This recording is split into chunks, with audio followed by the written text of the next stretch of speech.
সুধীবৃন্দ, এখন দেখুন কলেজের ছাত্রছাত্রীদের অংশগ্রহণে সাধারণ জ্ঞানের প্রতিযোগিতামূলক অনুষ্ঠান কুইজ। গ্রন্থনা উপস্থাপনা ফেরদৌস বাপ্পি, প্রযোজনা করেছেন মোহাম্মদ মুস্তাফিজুর রহমান। 10টি প্রশ্ন। অনুষ্ঠান নিয়ম কানুন জানেন, আর এর মধ্যে থার্ড রাউন্ড আমরা একটু কঠিন হয়েছি। সেটা হচ্ছে যে সঠিক উত্তরের জন্য থাকছে 10 নাম্বার, ভুল হলে প্রথম সুযোগে আমরা কেটে নিচ্ছি 5 নাম্বার, এবং কোন দল যদি ভুল করেন অপোনেন্ট পার্টি পেয়ে যাবেন বোনাস প্রশ্নের উত্তর দেওয়ার সুযোগ, এবং তারা যদি সঠিক উত্তর দিতে পারেন তাহলে তারা পেয়ে যাবেন 10 নাম্বার, কিন্তু তারা যদি ভুল করেন তাহলে তাদের বেলাও কেটে নেব 5 নাম্বার। থার্ড রাউন্ড একটু তো টাফ হবে।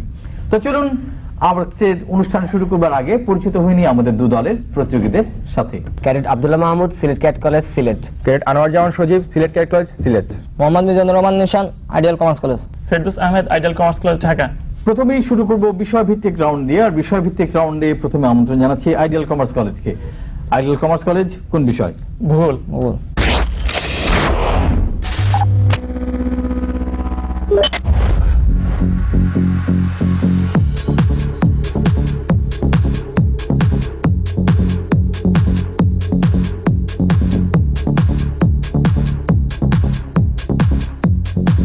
আইডিয়াল কমার্স কলেজ বেছে নিয়েছেন ভূগোল, এবং ভূগোল থেকে প্রথম প্রশ্ন হচ্ছে যে বাংলাদেশের ভেতরে ভারতের 111টি ছিটমহল রয়েছে।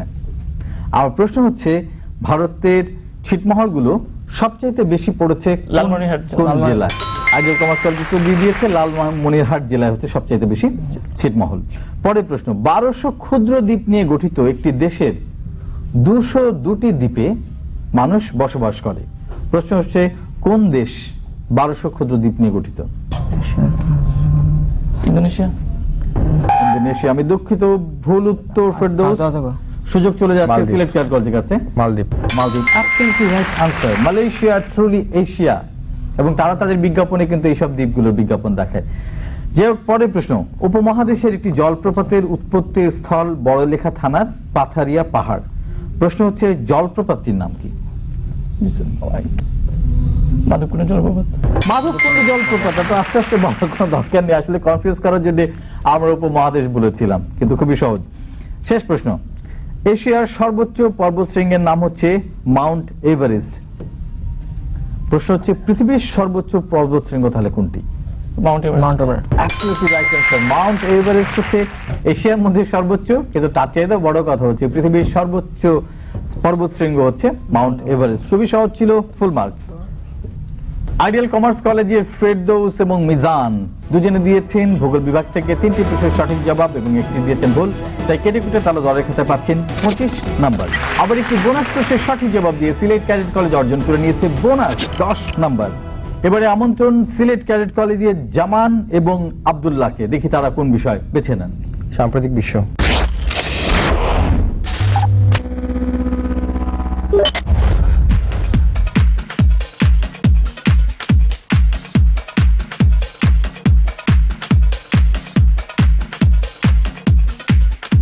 উত্তাল রাজনৈতিক পরিস্থিতিতে সম্প্রতি বাংলাদেশ সফর করে গেলেন মার্কিন উপসহকারী পররাষ্ট্রমন্ত্রী। প্রশ্ন হচ্ছে মার্কিন উপসহকারী পররাষ্ট্রমন্ত্রীর নাম কি? Richard voucher. দুঃখিত, ভুল উত্তর। আইডিয়াল কমার্স কলেজ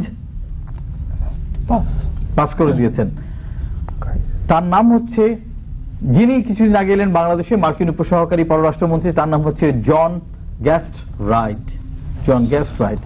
পরের প্রশ্ন, সম্প্রতি ফিলিপাইনে প্রেসিডেন্ট গ্লোরিয়া আরোয়া ম্যাকপ্যাগল সেদেশে জাতীয় দুর্যোগ ঘোষণা করেছেন। বলতে হবে কি কারণে জাতীয় দুর্যোগ ঘোষণা করা হলো ফিলিপাইনে, কি পরিস্থিতি তৈরি হয়েছিল সেখানে?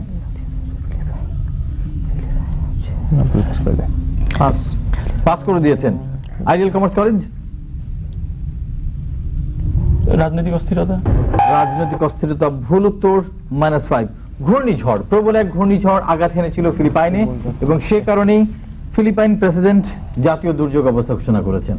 পরের প্রশ্ন, সম্প্রতি পালিত হলো বিশ্ব এইডস দিবস, এবং এবারে বিশ্ব এইডস দিবসের মূল বিষয় ছিল হচ্ছে জবাবদিহিতা। আর প্রশ্ন হচ্ছে কত তারিখে আমরা সারা বিশ্বে বিশ্ব এইডস দিবস পালন করি? 1 ডিসেম্বর। Absolutely right answer. 1 ডিসেম্বরে পালিত হয় বিশ্ব এইডস দিবস। গ্রামীণ ব্যাংকের নোবেল পুরস্কার বিজয় নিয়ে প্রশ্ন। নরওয়ের অসলোতে গ্রামীণ ব্যাংক এবং ডক্টর মোহাম্মদ ইউনুসকে হাতে তুলে দেওয়া হলো নোবেল পুরস্কার। আমার প্রশ্ন হচ্ছে ডক্টর মোহাম্মদ ইউনূসের নোবেল পুরস্কার তো তিনি নিজেই নিয়েছিলেন, ডক্টর ইউনূস, কিন্তু গ্রামীণ ব্যাংকের পক্ষ থেকে কে নোবেল পুরস্কার গ্রহণ করলেন? পাস।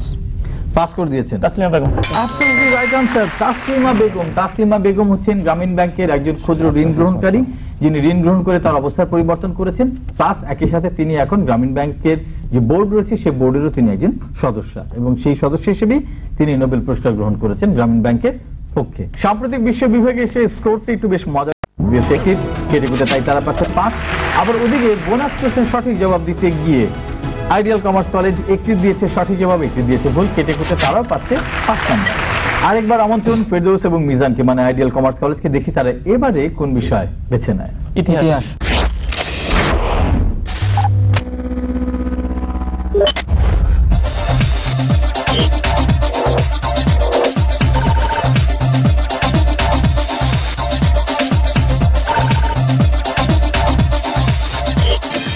আলেকজান্ডারের গৃহশিক্ষক ছিলেন অ্যারিস্টটল, এবং অ্যারিস্টটলের গৃহশিক্ষক ছিলেন প্লেটো। আর প্রশ্ন হচ্ছে প্লেটোর গৃহশিক্ষক সক্রেটিস। Very good. প্লেটোর গৃহশিক্ষক ছিলেন সক্রেটিস, একজন মহামানুষের কাজ শিক্ষক আরেক মহামানুষ। চমৎকার। অ্যান্টি ব্যালিস্টিক সিস্টেম সীমিতকরণের উদ্দেশ্যে স্বাক্ষরিত হয়েছিল SALT-1 চুক্তি। বলতে হবে অ্যান্টি ব্যালিস্টিক সিস্টেম সীমিতকরণ এই চুক্তিটি কে স্বাক্ষর করেছিল, কোন কোন দেশ? সোভিয়েত ইউনিয়ন এবং আমেরিকা। মার্কিন যুক্তরাষ্ট্র এবং রাশিয়া সাইন আপ করেছিল SALT-1, যার উদ্দেশ্য ছিল অ্যান্টি ব্যালিস্টিক সিস্টেম সীমিতকরণ। পরের প্রশ্ন, দ্বিতীয় বিশ্বযুদ্ধের সময় সোভিয়েত ইউনিয়ন 4টি কুরিল দ্বীপ দখল করে নিয়েছিল। প্রশ্ন হচ্ছে এই কুরিল দ্বীপগুলোর মালিকানা কাদের ছিল? জাপান। জাপানের ছিল। Absolutely right answer, very good Ferdous এবং মিজান। জাপানের দখলে ছিল কুরিল দ্বীপ, যেটি দখল করে নিয়েছিল দ্বিতীয় বিশ্বযুদ্ধের সময় সোভিয়েত ইউনিয়ন। পরের প্রশ্ন, 1994 সালে যুক্তরাষ্ট্র ও উত্তর কোরিয়ার মধ্যে একটি ঐতিহাসিক চুক্তি স্বাক্ষরিত হয়েছিল। আর প্রশ্ন হচ্ছে 94 সালে যুক্তরাষ্ট্র এবং উত্তর কোরিয়ার মধ্যে যে চুক্তি স্বাক্ষর হলো তার উদ্দেশ্য কি ছিল? 1994 সালে। 1994 সালে। সময় শেষ হয়ে যাচ্ছে, জলদি। Time is up. Sylhet cat college pass. Pass করে দিয়েছেন তারা। কোরিয়া উপদ্বীপে উত্তেজনা হ্রাস করা। কোরিয়া উপদ্বীপে উত্তেজনা হ্রাস করা নিয়ে যুক্তরাষ্ট্র এবং উত্তর কোরিয়ার মধ্যে 1994 সালে একটি চুক্তি স্বাক্ষরিত হয়েছিল।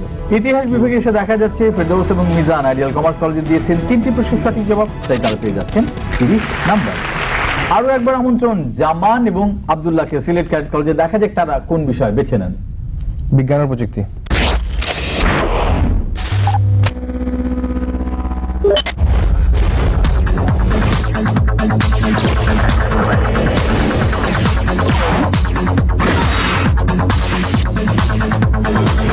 সূর্যকে একবার ঘুরে আসতে শুক্রের সময় লাগে হচ্ছে 225 দিন। আর প্রশ্ন হচ্ছে শুক্রের আকাশে সূর্য বছরে কয়বার অস্ত যায়? 2 বার। রাইট আনসার, ভেরি গুড জামান। শুক্রের আকাশে, শুক্র গ্রহে যদি আপনি দাঁড়িয়ে থাকেন এবং সেই আকাশে যদি তাকান, তখন দেখবেন যে বছরে মাত্র 2 বার সূর্য অস্ত যায়। Very good. যক্ষা। যক্ষা একটি মারাত্মক রোগ। আগে আমরা বলতাম যার হয় যক্ষা তার নাই রক্ষা, কিন্তু এখন আর ব্যাপারটা তা না, ব্যাপারটা এখন এত ভয়ঙ্কর না। প্রশ্ন হচ্ছে যে যক্ষা হলে মানুষের দেহের কোন অংশটা আক্রমণের কবলে পড়ে? ফুসফুস। অ্যাবসলিউটলি রাইট আনসার, ফুসফুসে আক্রমণ করে হচ্ছে যক্ষা। Very good. আলঝাইমার্স রোগ হলে মনের কার্যক্ষমতা হারিয়ে যায়। বলতে হবে যে আলঝাইমার্স রোগটা এটার দেহের কোন জায়গাটায় হয়? মস্তিষ্কে। অ্যাবসলিউটলি রাইট আনসার, মস্তিষ্কে হয় আলঝাইমার্স রোগ, এবং তার ফলে যেটা হয় যে মানুষ তার স্মৃতিশক্তি হারিয়ে ফেলে। পরের প্রশ্নটা খুবই সহজ, কম্পিউটার নিয়ে। আধুনিক কম্পিউটারের জনক হচ্ছেন চার্লস ব্যাবেজ। আর প্রশ্ন হচ্ছে কম্পিউটারে ব্যবহৃত যে গাণিতিক পদ্ধতি, এটাকে কি বলা হয়? Binary systems. Absolutely right, binary system. বিজ্ঞান ও প্রযুক্তি বিভাগে এসে সিলেট ক্যাডেট কলেজ দিয়েছে 4টি সঠিক জবাব, তাই তারা পেয়ে যাচ্ছে ফুল মার্কস। আরো একবার আমন্ত্রণ আইডিয়াল কমার্স কলেজকে, দেখি তারা কোন বিষয় বেছে নেয়। বাংলাদেশ। বাংলাদেশ।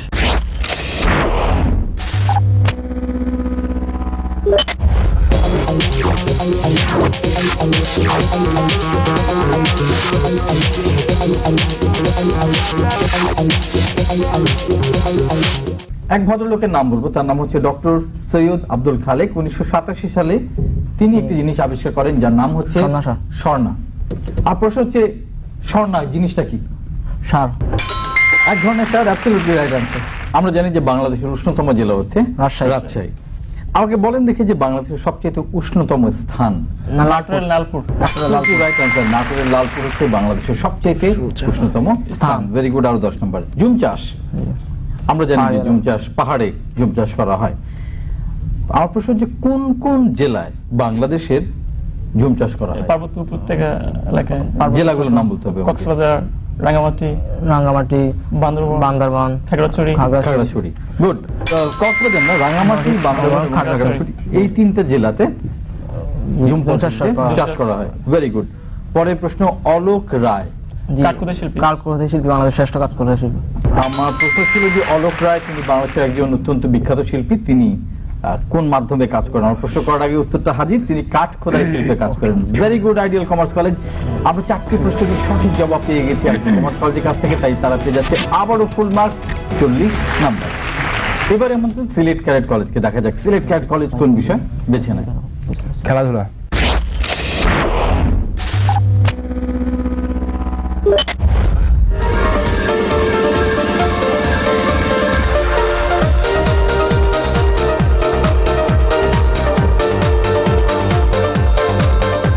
অনেকদিন পরে এক ভদ্রলোক দীর্ঘ সংগ্রাম করবার পর টেস্ট ক্রিকেট খেলতে নামছেন, তিনি হচ্ছেন সৌরভ গাঙ্গুলী। আমার প্রশ্ন সেটা না, আমার প্রশ্ন হচ্ছে তিনি কোন দেশের বিরুদ্ধে এবার খেলতে নামলেন? দক্ষিণ আফ্রিকা।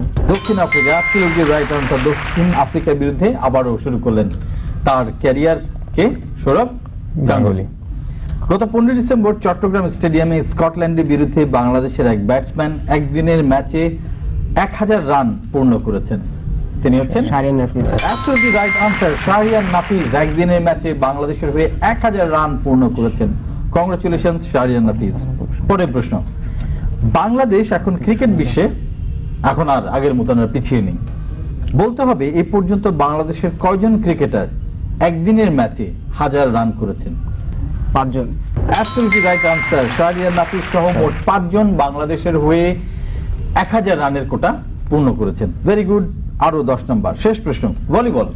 পরের প্রশ্ন হচ্ছে ভলিবল নিয়ে। ভলিবল খেলাটা কিন্তু ইউরোপে সবচেয়ে বেশি খেলা হয়। আর প্রশ্ন হচ্ছে ইউরোপে যদি এত বেশি খেলা হয় তাহলে ভলিবলের উৎপত্তি হলো কোথায়? আমেরিকায়। Absolutely right answer. ভলিবল খেলার উৎপত্তি হয়েছিল আমেরিকাতে। Very good. আরো 10 নম্বর। খেলাধুলা বিভাগে সে বাম্পার করেছে, সিলেট ক্যাডেট কলেজ দিয়েছে 4টি সঠিক জবাব, তাই পেয়ে যাচ্ছে ফুল মার্কস, 40 নাম্বার। বিষয়ভিত্তিক রাউন্ডে আমরা প্রায় শেষ পর্যায়ে চলে এসেছি। সে এখন বলে দিই বিষয়ভিত্তিক রাউন্ডে আমরা প্রায় শেষ পর্যায়ে শেষ বিষয়টি বাছাই করবে আইডিয়াল কমার্স কলেজ। খেলাধুলা।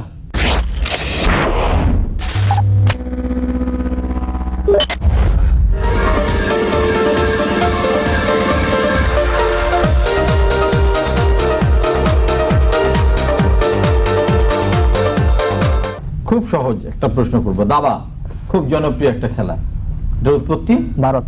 ভারতে। আর প্রশ্ন হচ্ছে ভারতে এই খেলার নাম কি ছিল? চতুরঙ্গ। Absolutely right answer. ভারতে এটির নাম ছিল চতুরঙ্গ। Very good. বিশ্বকাপ হকি প্রতি 4 বছর পর পর খেলা হয়, আমরা জানি। আমার প্রশ্ন হচ্ছে প্রথম বিশ্বকাপ হকি কত সালে অনুষ্ঠিত হয়েছিল? 1979। 1970। 1970 সালে না 1979 সালে? কোনটা? 70 সালে। Absolutely right answer. 1970 সালে অনুষ্ঠিত হয়েছিল প্রথম বিশ্বকাপ হকি। সঠিক উত্তর 10 নম্বর। 1971 সালে শুরু হয়েছিল একদিনের ক্রিকেট। বলতে হবে প্রথম একদিনে ক্রিকেটে অংশ নিয়েছিল কারা? England, Australia. ইংল্যান্ড এবং অস্ট্রেলিয়া প্রথম একদিনের ম্যাচে অংশ নিয়েছিল। আরো 10 নম্বর দলে খাতায় পেয়ে গেল ideal commerce college. Very good. শেষ প্রশ্ন, পৃথিবীর প্রাচীনতম শুটিং ক্লাব প্রতিষ্ঠিত হয়েছিল ইউরোপের একটি দেশে, সেই 1860 সালে। আর প্রশ্ন হচ্ছে পৃথিবীর প্রাচীনতম শুটিং ক্লাব কোন দেশে স্থাপিত হয়েছিল?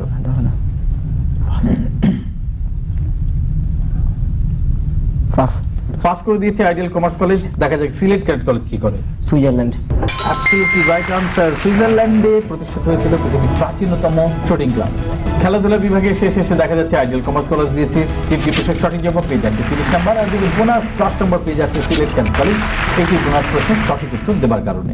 বিষয়ভিত্তিক রাউন্ডের শেষ সুযোগ সিলেট ক্যাডেট কলেজের, দেখি তার শেষ সুযোগ কোন বিষয় নেয়। ভূগোল।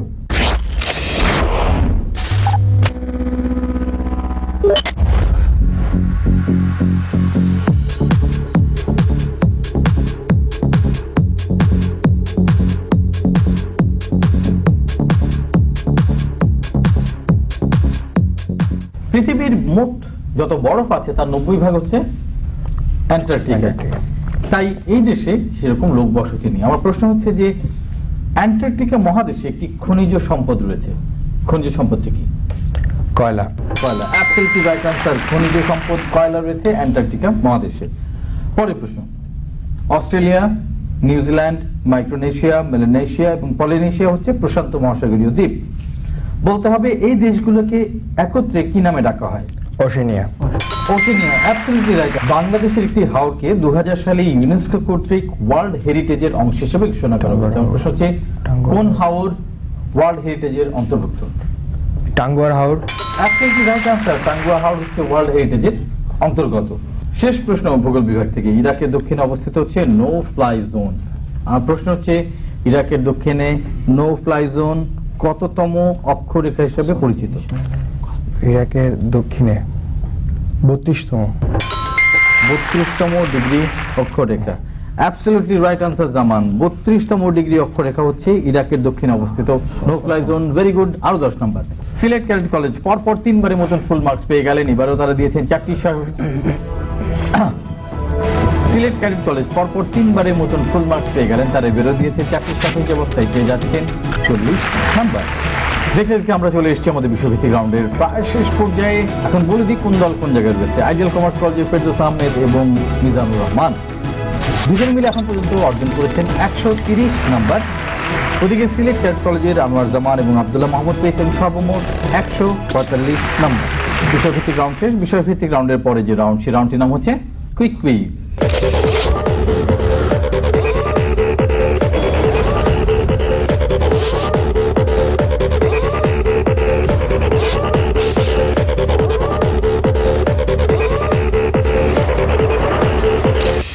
এক মিনিট সময়ে 10টি প্রশ্ন, প্রতিটি সঠিক উত্তরের জন্য থাকছে 5 নাম্বার। কোনো নাম্বার কাটবো না যদি ভুল হয়।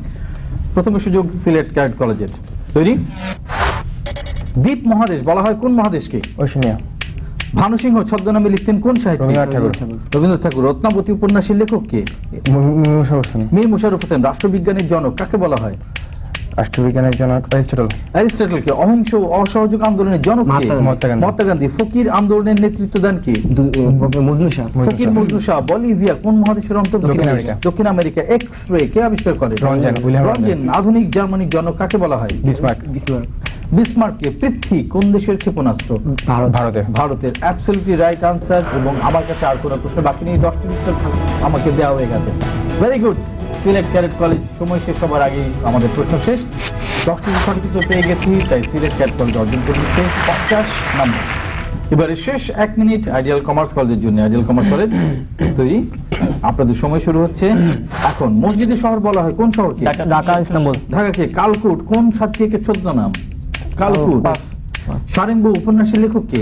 শহীদুল্লাহ কাউসার। শহীদুল্লাহ কায়সার। উদ্ধৃত্ত মূল্যের তত্ত্বের জনক কে? উদ্ধৃত্ত মূল্য হচ্ছে দ্বিজাতি তত্ত্বের জনক কে? মোহাম্মদ আলী জিন্নাহ। লাল কেল্লা কোথায় অবস্থিত? পৃথিবীর সর্বোত্তরের নগরী কোন দেশে অবস্থিত? হ্যামারফাস্ট, নরওয়ে। পেনিসিলিনের আবিষ্কারক কে? Alexander Fleming. ক্যাম্প ডেভিড চুক্তির উদ্যোক্তা কে? Jimmy Carter. দিয়েগো গার্সিয়া কোন মহাসাগরে অবস্থিত? ভারত মহাসাগরে। কালকুট কোন সাহিত্যিকের ছদ্মনাম? ভুল। উদ্ধৃত্ত মূল্যের তত্ত্বের। ভুল উত্তর। কালকুট কোন সাহিত্যিকের ছদ্মনাম? কালকুট কোন সাহিত্যিকের ছদ্মনাম? উদ্ধৃত্ত মূল্যের তত্ত্বের জনক কি? উদ্ধৃত্ত মূল্য হচ্ছে স্যামুয়েলসন। না, স্যামুয়েলসন না। উদ্ধৃত্ত মূল্য হচ্ছে সময় শেষ হয়ে যাচ্ছে। কালকুট কোন সাহিত্যিকের ছদ্মনাম? উদ্ধৃত্ত মূল্যের সাথে শেষ হয়ে গেল নির্ধারিত 1 মিনিট সময়। কালকুট যার ছদ্মনাম তিনি হচ্ছেন সমরেশ বসু এবং উদ্ধৃত্ত মূল্যের তত্ত্বের জনক হচ্ছেন কার্ল মার্কস। কিন্তু কোনো পরোয়া নেই, 8টির সঠিক জবাব আমরা পেয়ে গেছি, তাই আইডিয়াল কমার্স কলেজ পেয়ে যাচ্ছে 40 নাম্বার। দেখতে দেখতে আমরা চলে এলাম আমাদের অনুষ্ঠান একবার শেষ পর্যায়ে। ফাইনালি বলে দেবো পালা কোন দল কত স্কোর করেছে। আইডিয়াল কমার্স কলেজ তারা সর্বমোট অর্জন করে নিয়েছে 170 নাম্বার। ওইদিকে সিলেট ক্যাডেট কলেজ তারা অর্জন করে নিয়েছে সর্বমোট 195 নাম্বার। অভিনন্দন আইডিয়াল কমার্স কলেজ, অভিনন্দন সিলেট ক্যাডেট কলেজ এবং ধন্যবাদ আপনাদেরকে যারা এতক্ষণ ছিলেন বাংলাদেশ টেলিভিশনের পর্দায় এবং উপভোগ করলেন আমাদের অনুষ্ঠান কুইজ কুইজ। আশা করছি আগামী অনুষ্ঠানে এসেও দেখতে পাবো আপনাকে। যতক্ষণ পর্যন্ত দেখা হচ্ছে ততক্ষণ পর্যন্ত বিদায় দিন আপনাদের এই হোস্ট ফেরদৌস বাপ্পীকে। ভালো থাকুন, সুস্থ থাকুন, তথ্যের সঙ্গে থাকুন, জ্ঞানের সঙ্গে থাকুন। Happy cuisine.